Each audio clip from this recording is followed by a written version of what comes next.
my sweet friend. Good evening. Hope you've had a very Merry Christmas.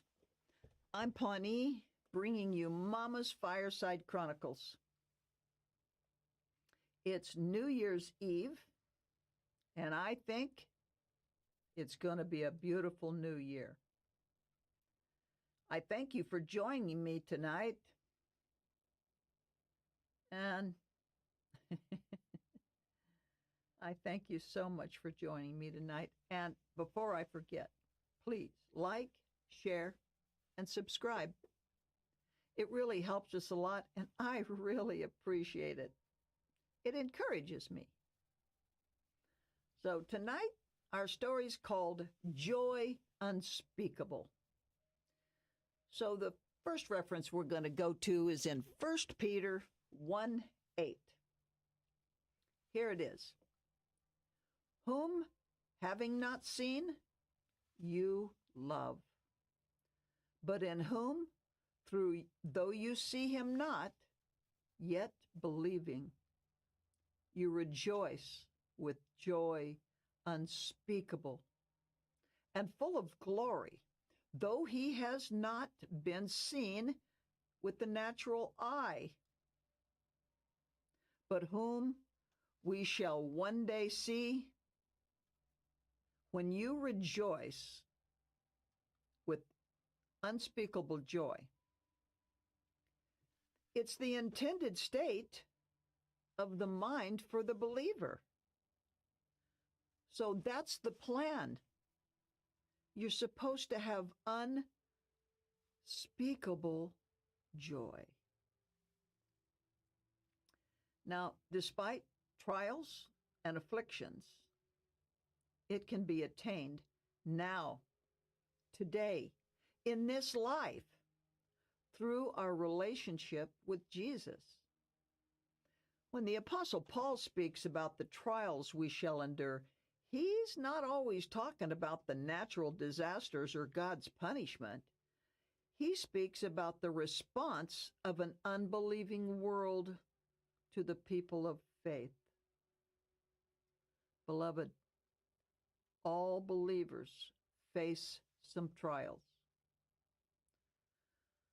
When they let their light shine into the darkness, well, we must accept trials as part of the process of preparing us to meet Christ. Trials teach us patience and the real help.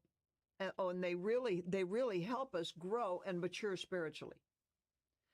We're trying to grow into the kind of people that God made us to be, not something odd or weird, but the actual use that we are, how we're actually made. There is a secret, though, beloved. I'd like to share it with you. God has hidden joy in your trials. You need only look for the joy. You will know it because it is a joy only God can bring. There was a time, years ago, I had fallen on some pretty difficult times.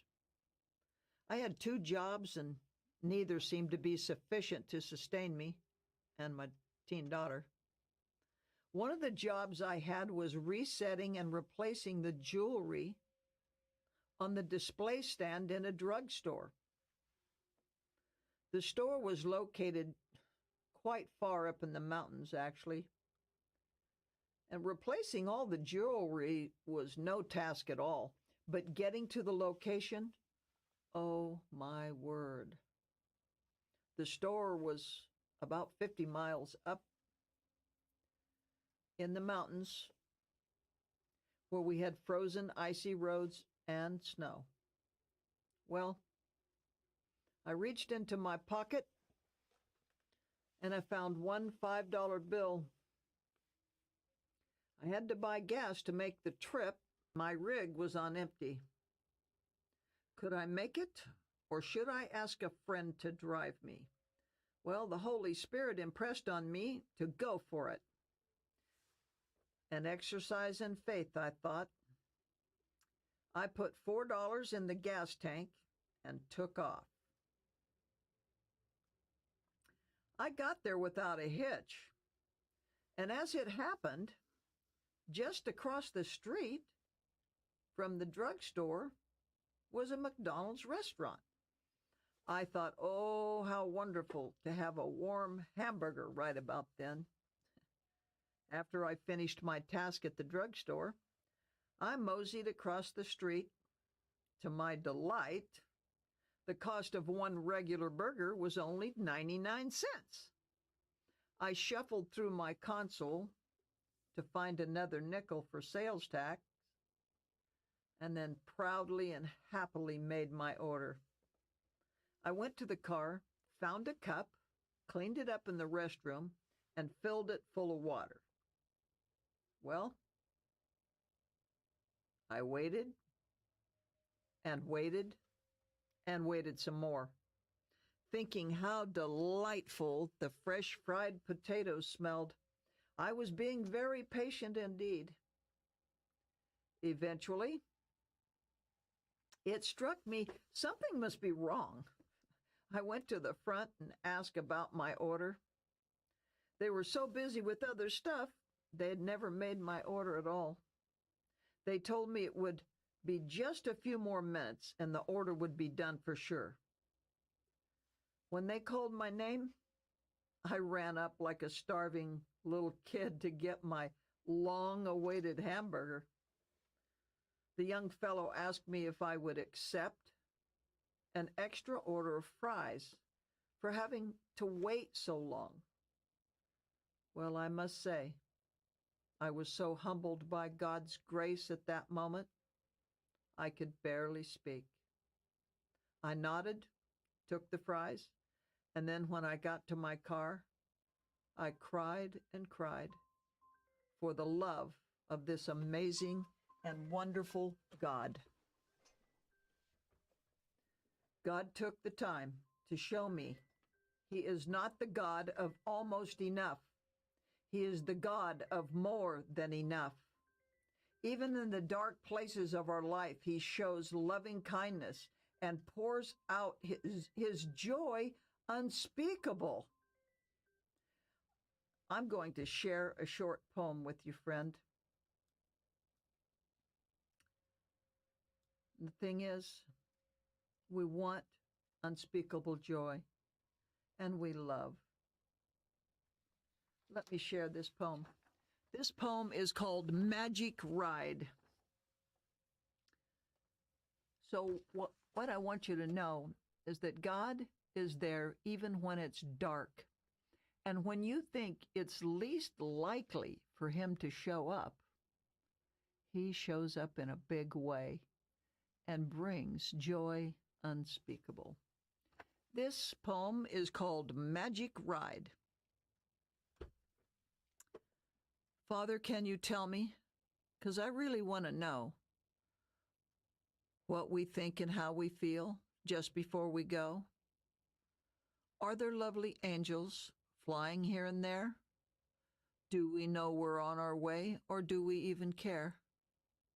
A friend was sharing just today a story of his own. He shared near every detail, and my mind was wholly blown. He said he couldn't move and he couldn't speak a word, while all the things around him he still felt and he still heard. All his friends and family were stunned to see him now. No one knew just what was wrong. He never moved a brow. But as he lay awaiting for what he thought was near, he felt the touch of doctors and their words he still could hear. 3 days now in darkness, yes, he had time to think, and just before he thought he'd go, his eyes began to blink. That was several months ago, and all my friend says now, I don't care about all that stuff. There is no sacred cow. Life is short and sweet and good, and there is another side. Now's the time to think about this lovely magic ride. Well, it's New Year's Eve, beloved. I pray the coming new year be the grandest year of all for you, your families, and your friends. I thank you for joining me, and I thank you so very much, friend, for liking, subscribing, and sharing. I really appreciate it when you leave a comment. Thank you again, friend. I'm Mama, and these are my Fireside Chronicles. Good night, beloved.